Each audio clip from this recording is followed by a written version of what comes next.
we basically took two communities that have different standing within their respective societies. We examined in a sort of a comparison how the Coptic community within Egypt and how the Maronite community in Lebanon interact with the state and how they engage with the state and what implications that has on their survival and the subsequent precarious situation, and especially in the post-Arab Spring era. So one of the most interesting approaches that has been going on recently is the ontological security theory, and we found it very interesting to see how that can be analyzed for instance, for the sake of for the case of Egypt, how Egypt as a state engages with a community, and for the case of Lebanon, how the community, the Maronite community itself, having a dominant role within the state, engages with the notion of existential anxiety. So the ontological security looks at not only the physical security, but also the emotional stability and the way these communities are interpreted within the state identity. So it's the actor's security of being. And as I said before, this is usually seen within the framework of the state, but we try to examine this through the framework of the community as well. So the ontological insecurity by extension means that there's a sense of disruption. And this disruption comes in, it can be framed and identified usually in a structural change where the environment is disrupted and thus causes a dislocatory event that causes a re-engagement of how this identity will be, basically a reconfiguration of the framework and narrative of the state identity or the identity of the community in question. So when the dislocatory events occur and the state or the entity fails to restore the ontological security, because that is the main goal, to restore security, and it works with the same logic as the physical security, they usually impose security measures in an effort to bring back the previous status quo, diverts the narrative to a polarizing discourse, or less often than we would like to see, opens up the foundational narrative of the state, including all those elements and demands of the society or of the milieu that occurs in the dislocatory event. So, and I will present the case of the Copts in Egypt, and I will focus basically on the Egyptian state narrative, the status of the Copts within the society, the relationship of the church and state, and how that works in with the civil society in itself, and basically, and then Charitini will speak about the rise and fall of the Maronite hegemony and the Christian nationalism that occurred. Both will have a strong point of reference to the Arab Spring. So a few words about the Coptic Orthodox community. It's a community that considers itself, and it is, indigenous. It's between 5 to 10% of the population, with a lack of a proper demographic registration. Then we have the Coptic. So, and the Coptic Church had a very important role, especially in the 50s. Yes, in the 50s. To how it establishes itself in relation to the state. Of course, that was one of the big projects of Arab nationalism. Arab nationalism always, and also in other countries, we're trying to some extent, incorporate all the religious elements, the diversity of the region. And we saw that a strong relationship developed during Nasser's era. That did not last for long. We had the Sadat regime that, with the Camp David Accords, led to the disruption between the church and the state, the Coptic church and the state, and it was precisely, it was something that occurred from the side of the Copts because of the Camp David Accords, which signed technically the Egyptian and Israeli agreements that technically was not only did not only have a negative reaction from the Coptic community, but also from the general Egyptian society, whether it was Muslim or Christian. So, and these were all the indications that being a Coptic Egyptian or Muslim Egyptian, when it came to the national narrative, when it came to the identity, when it came to territory, when it came to language, they had a common cause. So when the Pope took a different stance and criticized Sadat at the time, he was exiled. But again, we see a reestablishment of this relation in the Mubarak era, where precisely because of the very for the polemics and the political involvement of the church at the time, we saw that Mubarak tried, yes, it brought back the church, it brought back the Pope, it tried to make relationships better, but to some extent, it started to gradually position the community, the first elements of the community, as a religious minority, right? So it wasn't, you started seeing a narrative that was a little bit distinct than before. We also saw the dynamics of how the Christian civil society and was part of the general Egyptian, the national Egyptian identity when the Arab Spring occurred. When the Arab Spring occurred, we had a lot of we had both Christian and Muslims on the streets demanding a better dignity, demanding better rights. Of course, the Christian community had a further demand, and especially in terms of how they relate to the church, to their own church, and how the church in turn has this relationship with the state. However, their main demands were shared and had common. They had a common struggle in the Arab uprisings. Of course, we saw this express itself in different ways, and it did have a religious hue in the good sense, not in a discriminatory sense. We saw the Muslims protecting the Coptic church. I mean, those were like really important images that we hadn't seen in the region for a while, or that vice versa, the Christians protecting the Muslims during prayer. In any case, though, the Arab Spring was constituted basically a dislocatory event for the Egyptian national identity, and we saw that from the very different type of government that rose at the time, that rose in Egypt, which was mostly the Muslim Brotherhood that took over. So the entire there was the cause of the Egyptian people as a whole, but there were also issues with the Coptic civil society.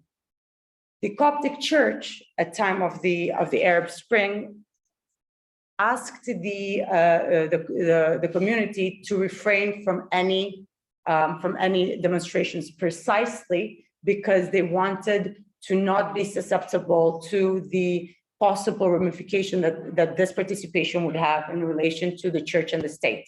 Because of everything that had happened, there was a very sensitive relation that the church itself sought to protect. However, the civil society was very much involved, and it took a lot of the issues of the Christian community in its own hands, an attempt to take it away from the church that had become to some extent part of that regime. So they had to deal with so beyond the very special relationship, okay, which was in the way that the Christians, the Coptic community perceived it, was harming their stance within the community in general. The hate crimes, there were this special relationship between the state and the church did not protect them from the hate crimes, whether there was in Sinai or even at Cairo. The blasphemy prosecutions continued. There wasn't any increase in the church building as the community sought. So there was a dual aim for the Christian community that transcended the overall national demands. It also had to do with the community. So with the elections of Morsi, the Muslim Brotherhood in 2012, things didn't go very well for the Coptic community. While in the first glance, Morsi was very, very careful into promoting religious coexistence, being sensitive towards the community itself. In practice, and even appointing advisories around him that were from the Coptic community. In practice, however, the blasphemy persecutions didn't stop. The sectarian incidents increased. There was a slight difference in the way the state engaged with the church. For instance, in the death of the Pope during the in the inauguration of the new Pope, Tewodros, Morsi did not attend. That was frowned upon. It was not common practice. Always the state and the church had a certain understanding of how things would do. Morsi tended to change that. And of course, they attempted to, the church itself attempted to reestablish a close relationship with the regime again. Well, not a regime at this point, it was elected. But again, the civil society, the Christian civil society was ostracated from this process. It was again, so the very demand of the civil society was not incorporated during the Morsi era. So soon after, soon after the election, not long, we had El-Sisi that came and did a military coup. And of course, because of everything that was happening, we saw also very immediate positive response, both from the church and the civil society. So, and again, El-Sisi attempted to re-engage with the Christian community, but it didn't go to the pre-Arab Spring. It didn't go to the revolutionary or intentions that were intended from the society. It went to the Mubarak era. So we had they intended to minimize radicalism. They hoped that they would start rebuilding churches, but in effect, it simply re-established the Christian society, the Christian community as a religious community and not as an equal citizen demand that the actual society was seeking.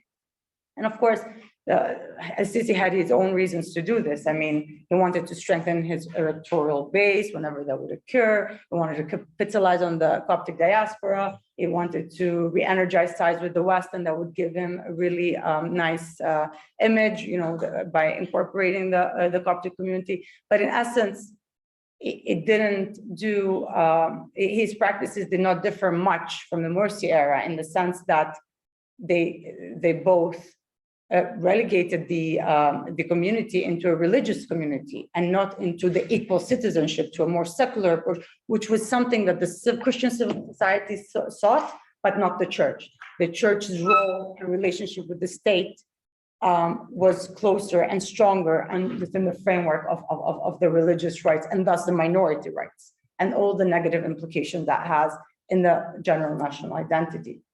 So for the Christian community, the dislocatory events of Egypt and the national identity just made their situation worse.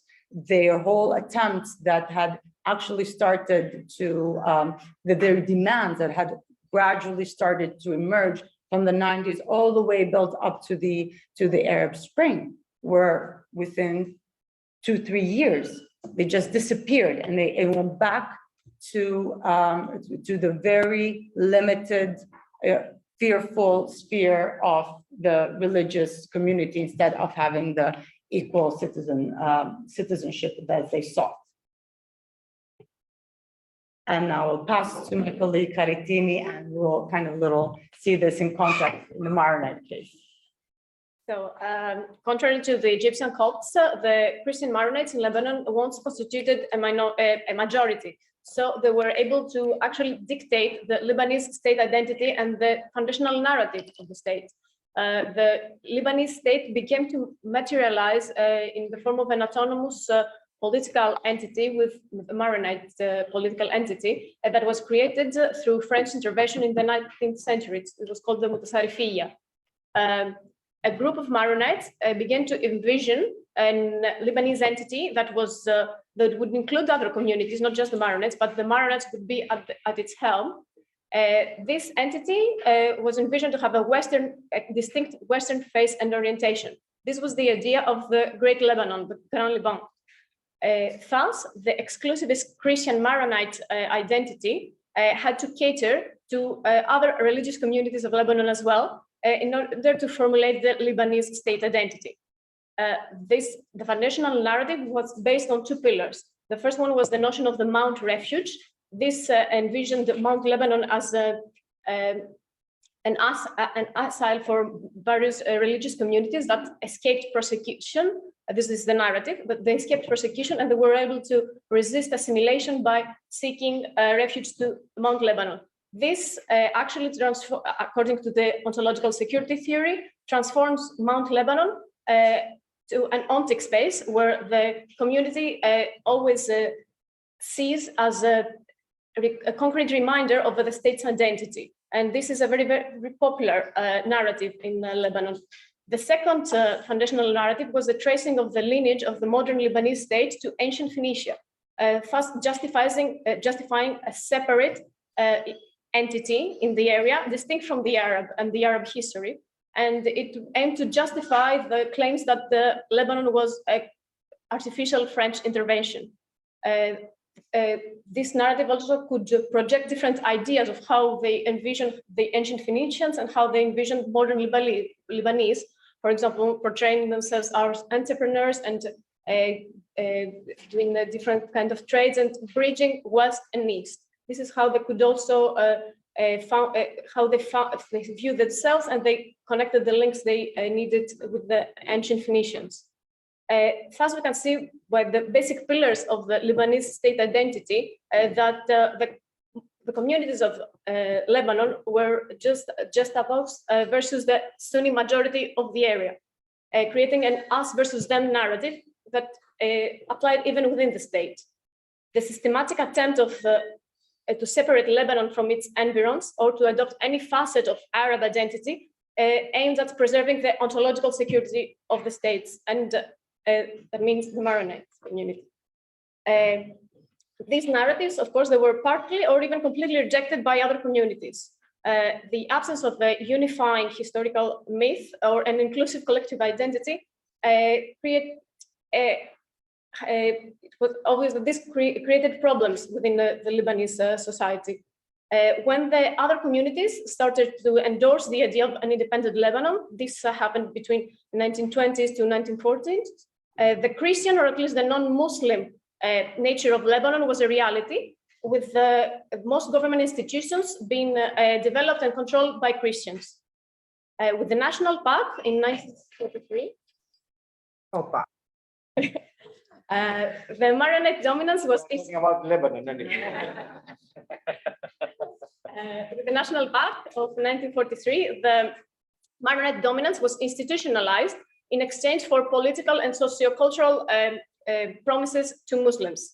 It is noteworthy that the Maronites during the negotiations did not base their claims on predominance on their demographic strength, which was true at the time, but on their fear on absorption, claiming that among Arab countries, only in Lebanon did the Christians have a voice in national political affairs. However, the Maronite position was particularly vulnerable in front of first of all, the increasing participation of other groups and the inability of the Lebanese state narrative to counter other narratives, on the demographic changes, and on international developments that could affect Lebanon. Wanting to keep the political structure at all costs, the Lebanese political elite did not conduct any census that would note religious affiliation in order to not upset the balance.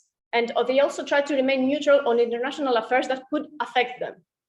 However, the regional developments of the time, such as the rise of nationalism, which was very appealing to the non-Maronite communities on Lebanon, created a panic among Maronite circles and further exacerbating the us versus them narrative. leading the few years before the civil war, what was very not yet. Oh, sorry. What was interesting that for the Maronites, the other, therefore the Muslim or the Arab, as they perceived it, did not only seek parliamentary representation, therefore cuts in the political affairs, but they questioned the very basis of the Maronite hegemony. This was the case with the Lebanese national movement, for example. Few years before the civil war, when the Maronites President Charles Helou allowed the PLO to establish headquarters in Lebanon, many Maronites expressed that their political leadership failed to protect them, the Christians, and Lebanon from Muslim radicalization. As a response, in an attempt to try to return to the status quo, the Lebanese Front was established. This was an emblem of Christian nationalism and a predominantly Christian militia, and they tried to counter the Lebanese national movement's efforts to, quote, to Arabize Lebanon completely in an attempt to appropriate or to dissolve the specificity of the Christian presence, end quote. The Lebanese Front became a defender of the Maronite mnemonic identity and mobilized many dissatisfied Christians to safeguard the, quote, Christian Maronite homeland against centuries of onslaught by Muslim invaders, end quote.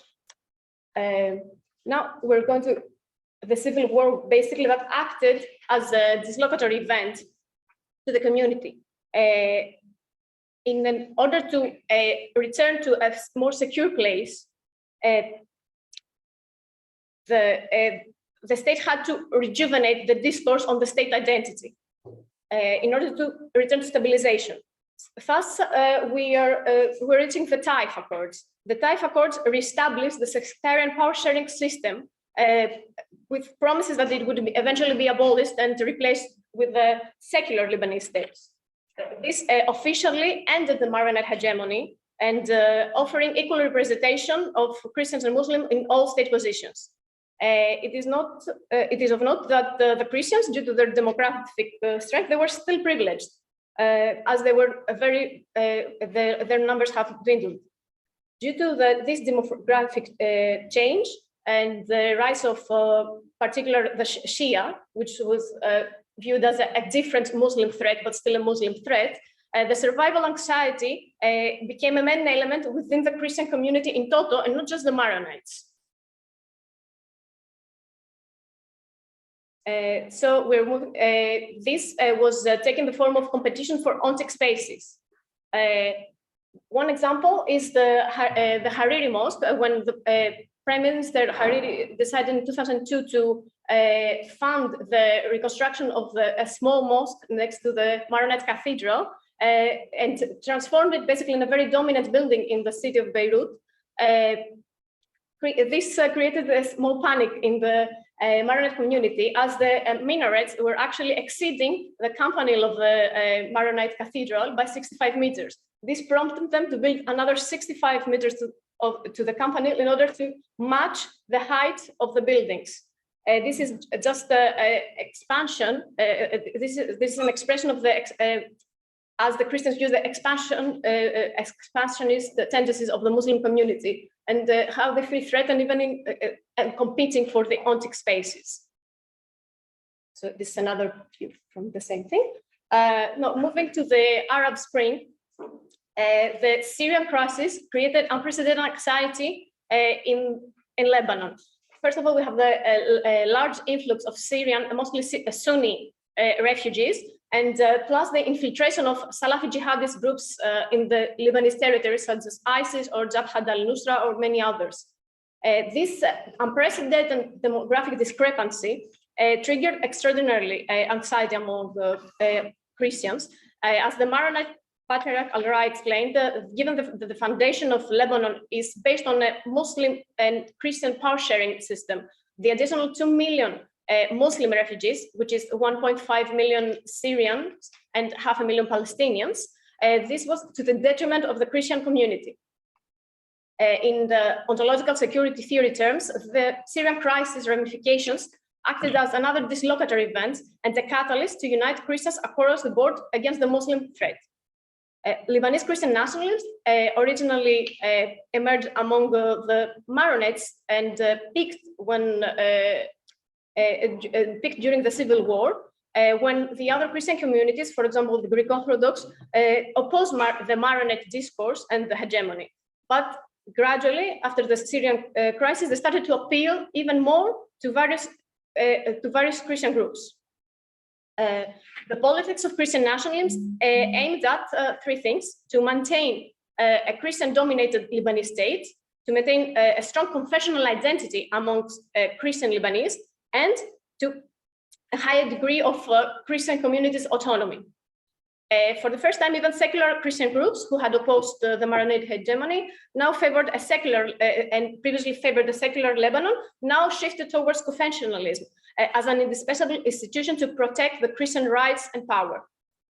For the first time, we're seeing a joint Christian bloc forming in 2018, and the Christian community passed to a phase of a process of securitization, taking the form of preserving or reclaiming the Christian lands. This was taking the form of an institutional level with municipalities that had the power to authorize land sales. They refused to authorize the land sales from Christians to Muslims, and actually shame also the Christians that managed to do so. The religious institutions and Christian politicians have already started the process of purchasing land in contested areas in order to increase the number of Christian lands. Furthermore, the Christian politicians aimed at an electoral reforming an electoral law in order to favor themselves. This was the Orthodox Gatherings proposal, which aimed to rectify parliamentary interpretation. If the law was adopted, it would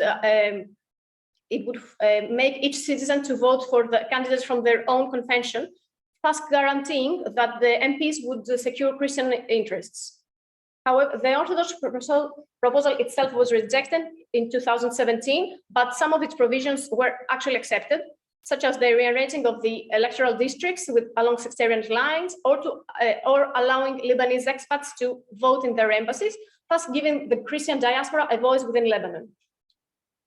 Even though the Lebanese Christian nationalism of the 21st century differs gravely from the Maronite nationalism of the 20th century, it may be argued that it was always reinvigorated by an environment of insecurity and stressed on an us versus them dichotomy.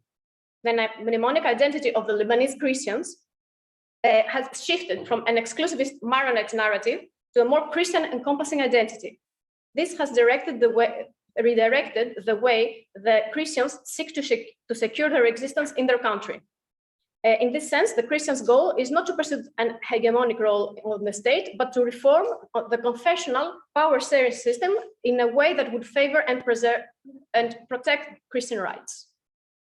So, to make some conclusions from from the comparison of these two cases and these two very different cases, we can see under the prism of ontological security theory the different standing points of these Christian communities. There's the standing point of the Maronite community in Lebanon is very different to the Egyptian Coptic community, and we can see how